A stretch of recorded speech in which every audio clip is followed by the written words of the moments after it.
بسم الله الرحمن الرحيم. اليوم كنا في اطار الدوره ديال اكتوبر اللي المتعلقه اساسا بدوره الميزانيه، وكانت واحد المجموعه من النقاط مهمه، واهم النقاط التي كانت مدرجه اخر نقطه دوزنا اللي خرجنا من المجلس المتعلقه بالقرار التنظيمي المتعلق بتنظيم احتلال الملك العمومي الجماعي.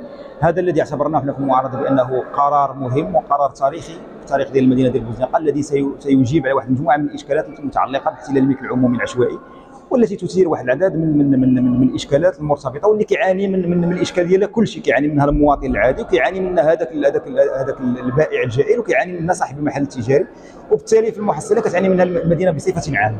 هذا القرار التنظيمي اولا سيحمي الناس وغيحمي اصحاب المحلات التجاريه من شطط المفروض ان اللي غيكون طرف السلطه المحليه في تحرير هذا الملك العمومي. ثاني شيء سيقنن العمليه ديال التراخيص بالنسبه للجماعه، وسيضبطها وفق قرار تنظيمي محدد بالامطار ديالو وبالمواصفات اللائقه. شيء اخر سينظم حتى المنظر العام ديال الازقه وديال الشوارع ديال المدينه.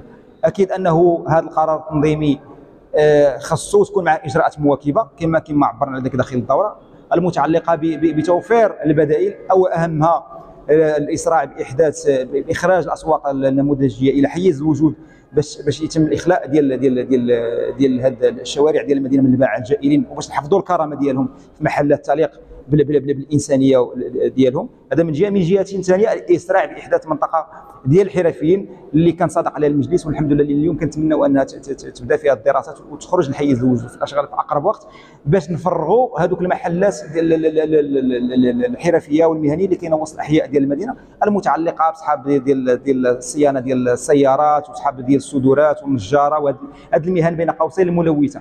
دوك ملي غتكون عندهم حي ديال الحرفيين ديالهم ثم سيحفظوا لهم كرامتهم وفق واحد الشروط معينه ومنتظمه. غيبقى عندنا اصحاب المحلات التجاريه المقاهي والمحلات اصلا هما عندهم جمعيه تنظم هذا الشيء، وتنظر حتى الجمعيه كانت من بين المطالب ديالنا انهم مستعدين للتنظيم في هذا الاطار ديال القانون اللي غادي يعطي واحد المنظر عام ديال واحد البيشان بناء واحد النوع معين، والحفاظ على المسافه ديال الشارع بواحد الامطار معينه فاش تبقى ممر ديال الراجلين.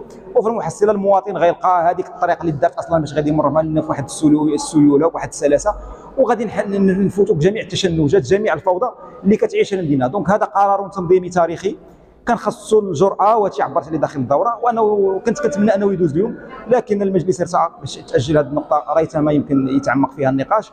والسيد الرئيس كما شفتوا انه عطى وعد بانه ملتزم انه هذه النقطه غادا تدوز ان شاء الله تعالى في اقرب الاجال ممكن في اطار دوره استثنائيه، ونحن سنواكب الامر ان شاء الله تعالى، وغادي نحاولوا ندعموا حتى المجلس وندعموا السلطات في التنزيل ديال هذا القرار التنظيمي اللي من المفروض انه خاص حتى باقي الفاعلين زعما الجمعيات ديال الحرفيين والحرفيين نفسهم المواطنين يعاونوا السلطات يعاونوا المجلس من اجل التنزيل ديالو. الرابح اولا واخيرا هي المدينه ديال بوزنيقه، هي جماعه بوزنيقه، وشكرا.